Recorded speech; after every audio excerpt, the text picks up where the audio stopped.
Hello everyone, welcome back to our new video. और जो आज का वीडियो है वो आपका प्रिंसिपल्स ऑफ फॉरेंसिक साइंस का सेकंड पार्ट होने वाला है, लास्ट पार्ट होने वाला है। Okay, so let's start. Okay, हमारा प्रिंसिपल जो है वो आ गया था लॉ ऑफ कंपैरिजन के ऊपर। यहाँ से हमें स्टार्ट करना है, ठीक है। तो लॉ ऑफ कंपैरिजन क्या कहता है? This principle compares only the people with similar likes whereas the people having dissimilar likes are compared. यहाँ पे क्या होता है, एक जो लाइक होता है उससे एक जो डी लाइक होता है, मतलब डी सिमिलर होता है, उस चीज़ को यहाँ पर कंपैरिजन किया जाता है। ठीक है, लॉ ऑफ कंपैरिजन में एक चीज़ को दूसरी चीज़ से कंपेयर किया जाता है। ठीक है, आई चीज़ समझ में। तो लॉ ऑफ कंपैरिजन में क्या करोगे, जैसे अगर आपको आपका क्राइम सीन जो है वहाँ से आपको क्या मिली, एक बुलेट मिली। ठीक है, एक बुलेट मिली। अब उस बुलेट को पूरा आपने चेक कर लिया, उसकी सारी इन्वेस्टिगेशन कर ली। उसके बाद में आपको पता चलता है कि ये जो बुलेट है पर्टिकुलर कंपनी की है, पर्टिकुलर गन की है ये। तो आप उसको क्या करोगे, एक जो फ्रेश बुलेट है उसको आप बुलवाओगे।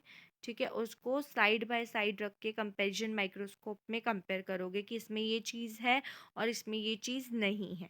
ठीक है, अब जब इस तरीके से कंपेयर करोगे तो आपको पता चलेगा कि कौन सी कंपनी की बुलेट थी, कहाँ से आई थी, इसकी मैन्युफैक्चरिंग कब की थी, ये सारी चीज़ें यहाँ पे आपको पता चल जाएगी। तो लॉ ऑफ कंपैरिजन में क्या करते हैं, हम दो चीज़ों के बीच में कंपैरिजन करते हैं बेसिकली। ठीक है, देन उसके बाद है आपका next law of analysis. Law of analysis में क्या करते हो, it means collection of the correct sample and their preservation for better analysis. आपका कलेक्शन करना, जब सैम्पलिंग कलेक्ट करते हो, करेक्ट सैंपल को कलेक्ट करना, ठीक है, और प्रिजर्वेटिव्स का यूज़ करके उसको क्या करना, प्रिजर्व करना। देन उसके बाद में उसके बेटर एनालिसिस के लिए, ताकि उस जो सैंपल है, उस पर्टिकुलर सैंपल से आप बहुत सारी चीज़ें क्या कर सको, गेन कर सको, नॉलेज आपको मिल सके कि किस तरीके से क्राइम जो है वो कमिट हुआ होगा या किस चीज़ की ये चीज़ हो सकती है। ठीक है, the evidence have to be preserved in the prescribe manner, और उसे प्रिस्क्राइब मैनर में प्रिजर्व करना होता है आपके एविडेंसेस को। ठीक है, then to avoid tampering and the destruction, ये वो ख़राब नहीं होना चाहिए, टेम्पर्ड नहीं होना चाहिए। ठीक है, उसे आपको अच्छे से कलेक्ट करना है। अगर आपको कोई ब्लड सैंपल मिलता है, क्राइम सीन पर ब्लड के सैंपल मिला, ब्लड की बूंदें मिली, तो आप उसे क्या करोगे, पहले प्रिजर्व करोगे। ठीक है, ईडीटीए वगैरह के साथ में प्रिजर्व किया जाता है। प्रिजर्व कर लिया, उसके बाद में आपने कहाँ भेजा उसको, लैब में भेज दिया। कहाँ भेजा, लैब में भेजा। अब लैब वाले क्या करेंगे, उस ब्लड से क्या टेस्ट लगा सकते हैं, ब्लड ग्रुप टेस्ट लगा सकते हैं, प्रिजम्पटिव टेस्ट लगा सकते हैं, जिससे ये पता चल जाएगा कि ब्लड जो है वो ह्यूमन का है या एनिमल ब्लड है। ठीक है, इसके अलावा फिर कंफर्मेटरी टेस्ट लग सकते हैं। तो लॉ ऑफ एनालिसिस मतलब पूरा एनालिसिस करना एविडेंसेस का, ये सारी चीज़ें यहाँ पे आ जाती हैं। ठीक है, ओके। नेक्स्ट लॉ क्या है, law of comparison. Law of comparison क्या है, this principal compared the okay, ये आई थिंक ये स्लाइड है ना, दो बार आ गई है, रिपीट हो गई है। कंपैरिजन हम पढ़ चुके हैं, ठीक है। देन है law of probability. Law of probability मतलब कि all the identification and identities are sometimes consciously and unconsciously correct based on circumstances. Circumstances के बेस्ड पर प्रोबेबिलिटी हर चीज़ की है, हमें हर चीज़ को लेकर चलना होता है कि ऐसा हुआ होगा या ऐसा नहीं हुआ होगा, दोनों चीज़ों को ही लेकर के आपको अपना पॉइंट ऑफ व्यू रखना चाहिए। ठीक है, अगर कोई क्राइम सीन है, यहाँ पर कोई एक्सीडेंट हो गया है, ठीक है, कोई एक्सीडेंट हो गया है, तो आपको यहाँ पर क्या समझना है, या तो हो सकता है ये एक्सीडेंट हो या हो सकता है ये मर्डर हो या किसी ने इसे मारा हो। ठीक है, आपको दोनों पॉसिबिलिटीज़ रखनी होती है।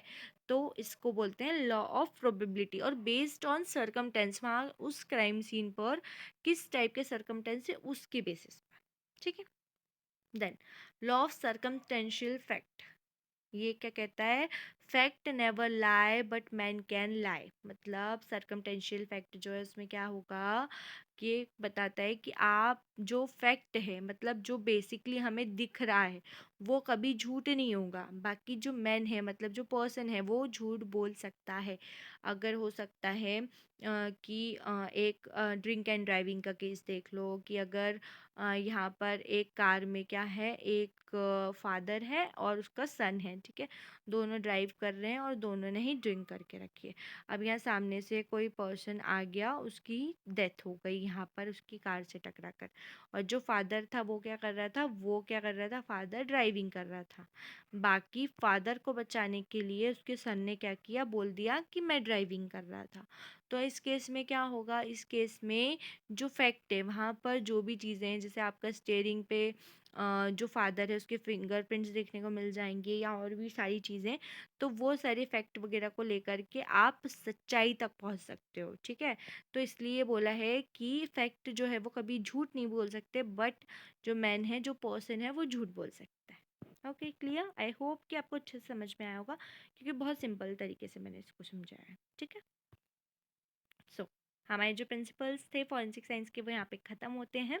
सो अगर आपको कोई ऐसे टॉपिक लगता है जो आपको समझना है, अभी अपकमिंग यूजीसी नेट के एग्ज़ाम के पॉइंट ऑफ व्यू से आपके लिए इंपॉर्टेंट है और आपको वो पढ़ना है और आप नहीं समझ पा रहे हो, तो आप मुझे कमेंट करके बता सकते हो, टेलीग्राम पे भी बता सकते हो। तो मैं पर्टिकुलर उस टॉपिक पे एक वीडियो लेकर के आ जाऊँगी, जिससे आप और आपके साथ में जितने भी लोग जो अपेयर करने वाले हैं